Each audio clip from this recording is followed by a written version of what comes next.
என்ன சவுண்டுன்னு பாருங்க. Hi friends, எல்லோரும் எப்படி இருக்கீங்க? எல்லோரும் சுகம் பலன் ஆரோக்கியத்தோடு இருக்க எல்லாருக்காகவும் நான் ஜீசஸ் கிட்ட ப்ரேயர் பண்ணிக்கிறேன் ஃப்ரெண்ட்ஸ். இன்னைக்கு பாருங்கள் வெளியே என்ன சவுண்டுன்னு. இன்னும் ஹோலி இல்லை ஃப்ரெண்ட்ஸ், அதனால் வந்து இங்கே வந்து பிள்ளைங்களாம் பெரியவங்களாம் வந்து ஹோலி கொண்டாடிட்டு இருக்காங்க ஃப்ரெண்ட்ஸ். அப்புறம் ஏதாவது சொல்லிடக்கூடாது, பிள்ளைகளை எடுப்பா பாருங்க ஃப்ரெண்ட்ஸ், என்ன என்ஜாய் பண்ணிட்டு இருக்காங்க. பாருங்க ஃப்ரெண்ட்ஸ், எல்லாம் ஹோலி கொண்டாடிட்டு இருக்காங்க பிள்ளைங்கெல்லாம் பெரியவங்களும்.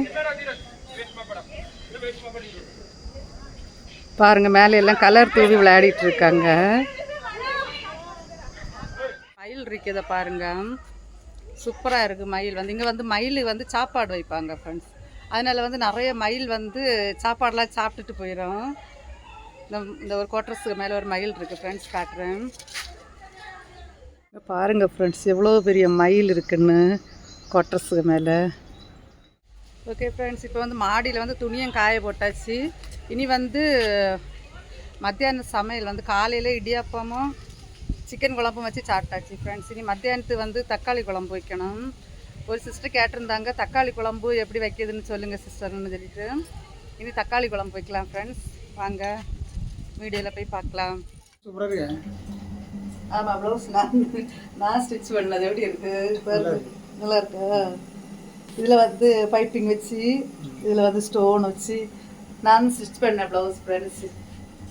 இது வந்து பேட்ச் வச்சு நானே செய்து நானே இதில் வந்து ஸ்டிச் பண்ணி வச்சுருக்கேன் ஃப்ரெண்ட்ஸ். எப்படி இருக்குன்னு கமெண்டில் சொல்லுங்கள். ரெண்டு கையிலும் அது மாதிரி தான் ஸ்டோன் வச்சுட்டு பேக்கில் இந்த டிசைன். ஆனால் இப்போ இது மறந்துட்டு தான் எப்படி தைக்கிறதுன்னு. இது இந்த யூடியூப்ல ஒரு சிஸ்டர் வீடியோ போட்டிருந்தாங்க. அவங்க சேனல்ல பார்த்து இந்த பிளவுஸு கட் பண்ணி நானே ஸ்டிச் பண்ணேன். ஆனால் இப்போ மறந்துட்டு. சூப்பரா இருக்குல்ல?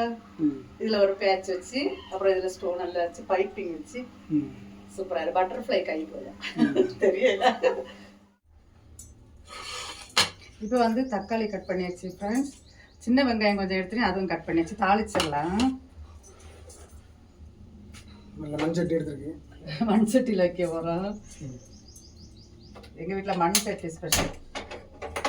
இப்போ வந்து சட்டி வச்சிடலாம். சட்டி காயட்டும், சட்டி சூடாகட்டும். ஏன் தெரியுங்களா? இப்போ வந்து சட்டி சூடாகியாச்சு, எண்ணெய் விட்டுடலாம். சைடில் தண்ணீர் தண்ணி இருக்கும். சரி, தொடச்சி எண்ணெய் சூடாயிட்டு இப்போ வந்து கடுகு போட்டுடலாம். கடுகு வெடிச்சது 2 வரமிளகாய் கிள்ளி போட்டுடலாம். ஜீரகம் போடண்டாம். அடுத்து கருவேப்பிலை போட்டுடலாம். அதுக்கப்புறம் நம்ம வெட்டி சின்ன வெங்காயத்தை போட்டுடலாம்.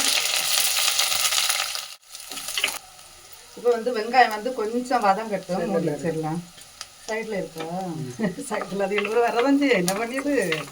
எங்கள் ஹஸ்பண்டு என்ன ஹஸ்பண்டு நல்லா சமைப்பாங்க ஃப்ரெண்ட்ஸ், அதனால அவங்க சமையல் தான் எங்கள் வீட்டில் மேக்ஸிமம் இருக்கும்.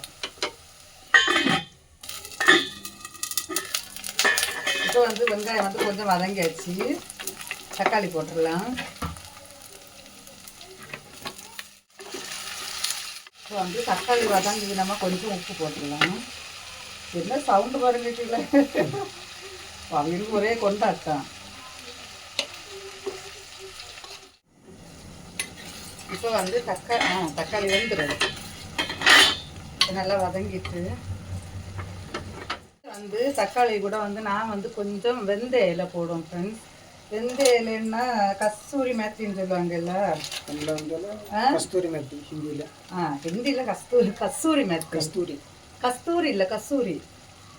பாருங்க ஃப்ரெண்ட்ஸ், இது மாதிரி இருக்கும் வெந்தய இலை. வர மாட்டேங்குது. பாருங்கள் ஃப்ரெண்ட்ஸ், இதுதான் வந்து வெந்தய இலை. இதில் வந்து நான் கொஞ்சம் போடுவேன். அப்போ வந்து அந்த ஃப்ளேவர் வந்து நல்லா இருக்கும், சூப்பராக இருக்கும் அந்த வாசனை. இல்லாதவங்க போடாண்டா, அது ஒன்றும் பிரச்சனை இல்லை. இப்போ எல்லா இடமும் கிடைக்குது. இது போட்டால் இன்னும் கொஞ்சம் அந்த ஃப்ளேவர் வந்து நல்லா இருக்கும், அதுக்காக தான் போடுது ஃப்ரெண்ட்ஸ். இல்லைன்னாலும் பரவாயில்ல, போட வேண்டாம். இதை போட்டு ஒரு வதக்கி அப்படியே மூடி வச்சுருவோம். இப்போ நல்லா தக்காளி நல்லா வதங்கியாச்சு ஃப்ரெண்ட்ஸ். இனி வந்து மசாலா போட்டுடலாம். முதல்ல வந்து மஞ்சள் தூள் போட்டுடலாம். வந்து இது அதுக்கு பேர் என்ன மிளகுத்தூள் மிளகுத்தூளும் பேர் மிளகாத்தூள் ஃப்ரெண்ட்ஸ். இது வந்து காரத்துக்கு நீங்கள் எப்படி காரம் கூட்டுவீங்களோ அதுக்கு தக்கன மிளகாத்தூள் போட்டுக்கோங்க. இது வந்து மல்லித்தூள் ஃப்ரெண்ட்ஸ். மிளகாத்தூள் வந்து கொஞ்சம் கம்மி பண்ணி போட்டுக்கோங்க. நம்ம வந்து இனி மட்டன் மசாலா கொஞ்சம் போடும். இப்போ மல்லித்தூள் எல்லாம் போட்டுட்டு ஒரு வதக்கி விட்டுட்டு கொஞ்சமாக மட்டன் மசாலா தூள் போடணும் ஃப்ரெண்ட்ஸ். கடையிலேருந்து வாங்கினது இது. மட்டனை மட்டும்தான் போடணும் இல்லை ஃப்ரெண்ட்ஸ், எல்லாத்துக்கும் போடலாம், ஒன்றும் செய்யாது. கொஞ்சமாக போட்டாச்சு. இனி அப்படியே வதக்கி விட்டுடலாம். சூப்பராக இருக்குது, நல்லா வதங்கி வந்துடுச்சு. இனி வந்து நம்ம கொஞ்சமாக தண்ணி விட்டுலாம், குழம்புக்கு தேவையான தண்ணி விட்டுடலாம். இப்போ வந்து கொஞ்சமாக தண்ணி விட, தண்ணி வந்து ரொம்ப விடக்கூடாது ஃப்ரெண்ட்ஸ், ரொம்ப விட்டு நல்லா இருக்காது டேஸ்ட்டு. கொஞ்சம் அந்த குழம்பு பருவத்துக்கு தண்ணி விடணும் பாருங்கள்.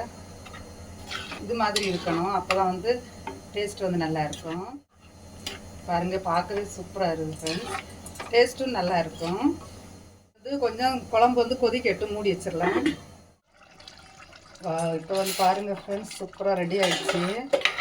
நல்ல குழம்பு கொதிச்சுட்டு இதை வந்து நம்ம 2 செகண்ட் வந்து சிம்மில் வைக்கணும். தீயை சிம்மில் வச்சுட்டு நம்ம மூடி வச்சும்போது மேலே வந்து எண்ணெய் பிரிஞ்சு வரும் ஃப்ரெண்ட்ஸ்.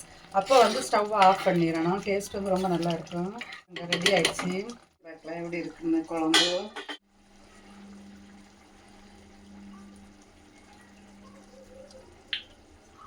ஆஹா, சூப்பராக இருக்குது. கொஞ்சம் உப்பு மட்டும் கம்மி. உண்மையிலே நல்லா இருக்கும் ஃப்ரெண்ட்ஸ். சூடான சாதத்தில் போட்டு சாப்பிடுறது செம்மையாக இருக்கும். அப்புறம் வந்து சப்பாத்தி இட்லிக்கெல்லாம் சூப்பராக இருக்கும் ஃப்ரெண்ட்ஸ். உண்மையிலே ட்ரை பண்ணி பாருங்கள். பாருங்கள் ஃப்ரெண்ட்ஸ், எண்ணெய் பிரிஞ்சது தெரியும் பாருங்கள். இது மாதிரி எண்ணெய் தெளிஞ்சு வரும். அப்போ வந்து நம்ம ஸ்டவ்வை ஆஃப் பண்ணிடுவோம். இதுதான் எங்கள் வீட்டு தக்காளி குழம்பு ஃப்ரெண்ட்ஸ். உண்மையிலே டேஸ்ட் ரொம்ப நல்லா இருக்குது. பிடிச்சவங்க செய்து பாருங்கள் தக்காளி குழம்பு. பிடிக்காதவங்க விட்டுருங்க. ஓகே ஃப்ரெண்ட்ஸ், வீடியோ உங்களுக்கு பிடிச்சிருந்ததுன்னா ஒரு லைக் பண்ணுங்கள். சேனலை மறந்துடாமல் சப்ஸ்கிரைப் பண்ணி பெல் பட்டனை கிளிக் பண்ணி நோட்டிஃபிகேஷன் ஆனில் வைங்க ஃப்ரெண்ட்ஸ். அப்போ தான் நாங்கள் அடுத்தடுத்த வீடியோஸ் போடும்போது உங்களுக்கு நோட்டிஃபிகேஷன் வரும்.